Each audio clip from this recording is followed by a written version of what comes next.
Welcome to weiwat's A Course in Miracles, where we take intricate ideas and break them down into simple, actionable insights that make you pause and think, Wait, what? Today, we're diving into Chapter 2, Section 5A, Special Principles of Miracle Workers. This section unpacks how miracles correct errors, align time with purpose, and promote healing through a mix of charity and clarity. It's all about understanding the true role of a miracle worker and the tools they use to bring about transformation. Think about the movie Interstellar. You know, the part where they land on the planet and time works differently. 1 hour there equals 7 years back on Earth. Miracles are kind of like that. Not in the literal sense of time travel, of course. Instead, they're more about a shift in perception that lets you bypass the usual constraints of time. Those moments when a massive problem suddenly feels manageable or a solution pops into your mind out of nowhere, that's time bending to accommodate the miracle. It's like Dorothy stepping into Oz. Everything can change in an instant. This brings us to a core idea from A Course in Miracles, the distinction between creation and making. Picture it this way. Tolkien creating Middle-earth? That's creation. A blacksmith forging a sword? That's making. Creation is about aligning with the inherent truth and wholeness that already exist within you. Healing, in this context, isn't about building something new or fixing what's broken. It's about recognizing that the ruby slippers have been on your feet the whole time. You just need to tap your heels together. This shift requires moving from a problem-focused mindset to a solution-oriented one. For example, instead of fixating on the symptoms of a cold, focus on your body's natural ability to heal itself. Or, when facing a looming deadline, stop stressing about the time ticking away and shift your focus. Maybe try a new time management strategy, or even ask for an extension. The idea isn't to channel your inner Tolkien and create a masterpiece on demand, though that would be impressive, but rather to redirect your energy from the problem to the potential solution. Speaking of perspective, A Course in Miracles also emphasizes the idea of right-mindedness versus wrong-mindedness. Enter our inner Ted Lasso. Ted's unshakable belief in the goodness of people, even when they're stumbling, that's right-mindedness in action. It's about approaching life with understanding, compassion, and a belief in the possibility of positive change. This doesn't mean ignoring problems or pretending everything is perfect. It means choosing a perspective that empowers you to move forward, even when things get tough. Imagine a coworker makes a mistake. Do you criticize them, or do you offer support to help them learn from it? Right-mindedness is about choosing a solution-oriented approach, even when the situation gets tough. It's like choosing to see the glass half full, even if it's sprung a leak. The mindset shift is key here, choosing compassion and problem-solving over blame. This ties into another powerful principle. Miracles affirm truth. Here's a pop culture reference to ground it. Remember that scene in The Sixth Sense when Bruce Willis realizes he's a ghost? That moment of clarity changes everything. The truth, no matter how shocking, brings a new perspective that shifts his entire worldview. Similarly, miracles strip away mental blinders to reveal the truth that's always been there. It's about shifting focus from illusion to reality. Instead of dwelling on past failures, focus on strengths and the potential for growth. It's like decluttering your mental hard drive to make room for a fresh operating system. This leads to the concept of adjustment, a crucial element of healing. Think of it not as yoga poses or trips to the chiropractor, but like putting on glasses for the first time. Suddenly, the world snaps into focus. Miracles adjust your perception, aligning it with truth, and in doing so, make healing possible. It's a fundamental shift in how we see things.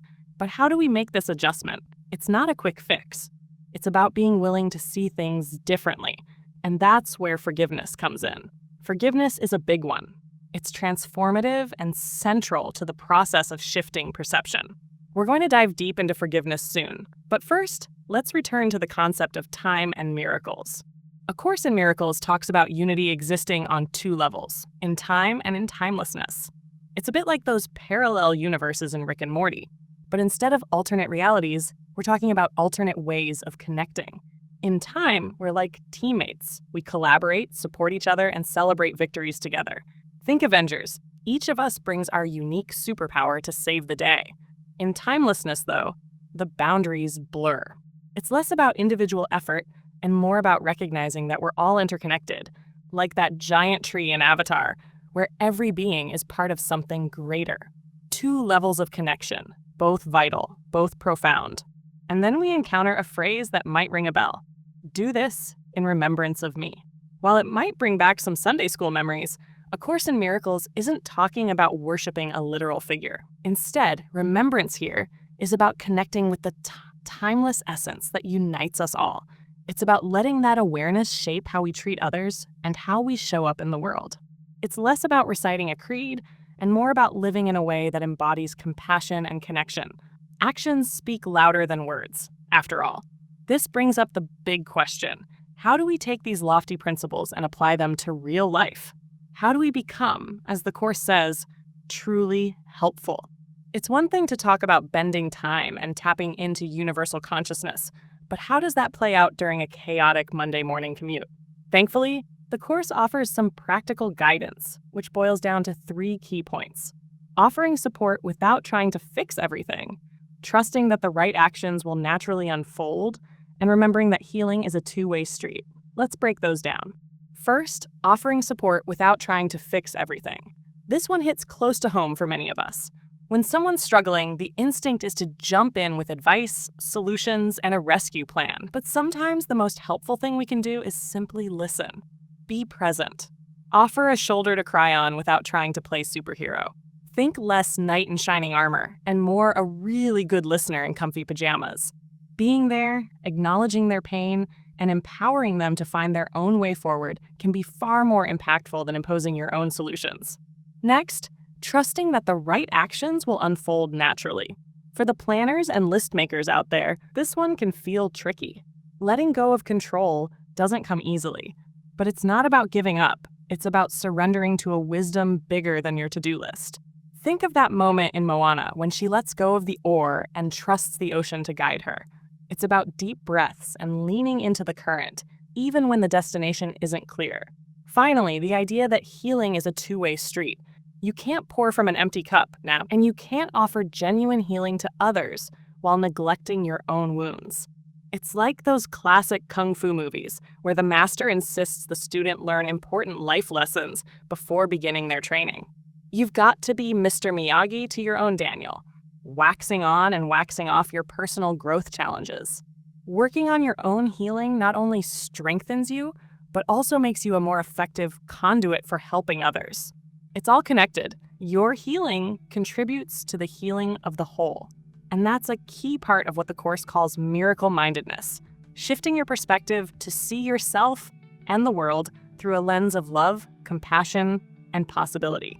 It's that awe-inspiring feeling of looking at the stars and grasping even for a moment the vast interconnectedness of everything. Wait, what?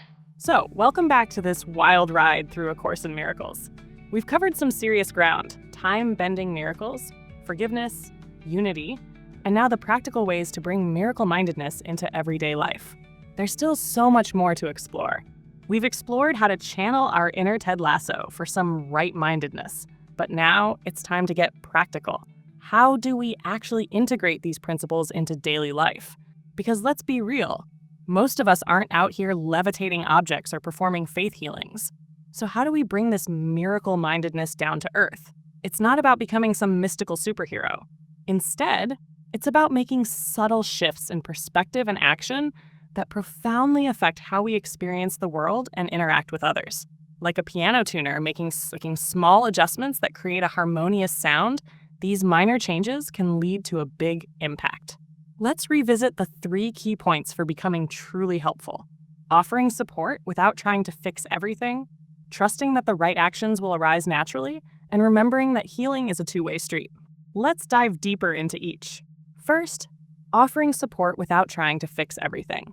This one can be tough, especially if you're naturally inclined to help others. It's so easy to fall into the trap of jumping in with solutions, advice, or an enthusiastic pep talk. But as anyone who's seen a rom-com knows, that kind of well-meaning intervention can sometimes backfire hilariously. Often, the most helpful thing you can do is simply listen with empathy. Think about those old-school advice columns, like Dear Abby, where people would pour their hearts out. Sometimes, just having someone bear witness to your pain is enough. So, instead of trying to be a superhero, channel your inner Dear Abby. Be a compassionate ear. No capes required. When you offer a safe space for someone to process their emotions, you allow them to feel heard and understood without judgment or the pressure to fix everything. In doing so, you create a container for their emotions, holding space for them to just be.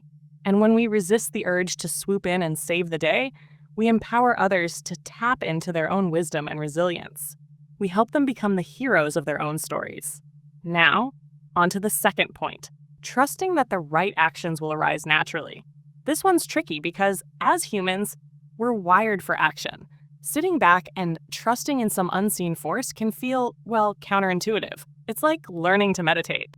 At first, your mind races, you fidget, and you can't seem to sit still. That urge to do something is so strong. But eventually, with practice, you learn to let go. You discover that by surrendering to the stillness, clarity, and insight emerge naturally. This isn't about giving up control entirely, but rather recognizing that sometimes the best course of action is no action at all. It's about trusting in the flow of life and knowing that the right path will reveal itself when the time is right. It's like planting a seed. You don't dig it up every day to check if it's growing. You trust that with the right conditions, it will sprout in its own time. These small but profound shifts, listening without fixing, trusting without controlling, are the foundation of bringing miracle-mindedness into everyday life. They're not flashy or dramatic, but they're deeply transformative, creating ripples of change in both our lives and the lives of those around us. With practice, you learn to quiet the mental chatter and create space for deeper awareness to emerge. This isn't about passivity or inaction, but about cultivating a receptive state of mind where you can tap into a wisdom that transcends your usual, limited thinking. It's about trusting that the universe has your back, that there's an intelligence at work far greater than what your conscious mind can grasp.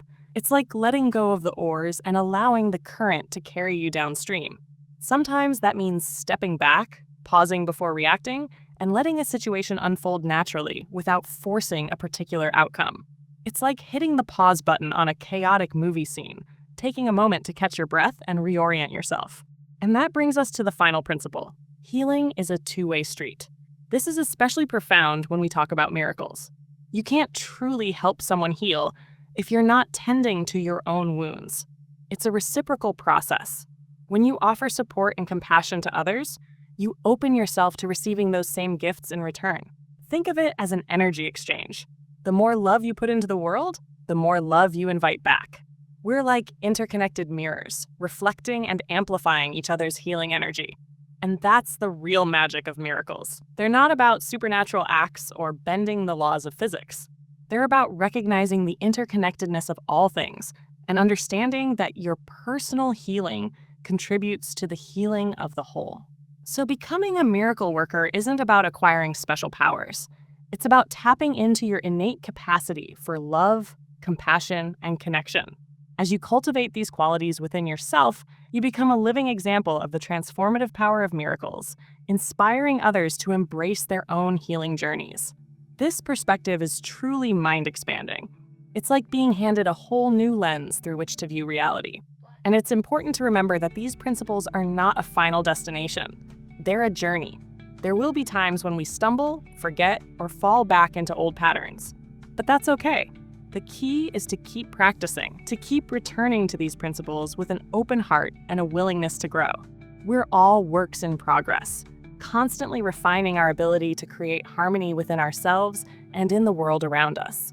And as we continue this journey of healing and transformation, let's hold on to this truth. Miracles are not supernatural.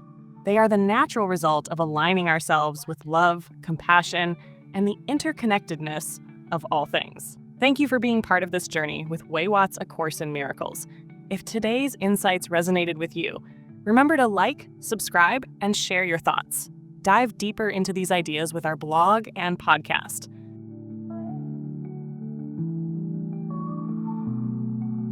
Wait, what?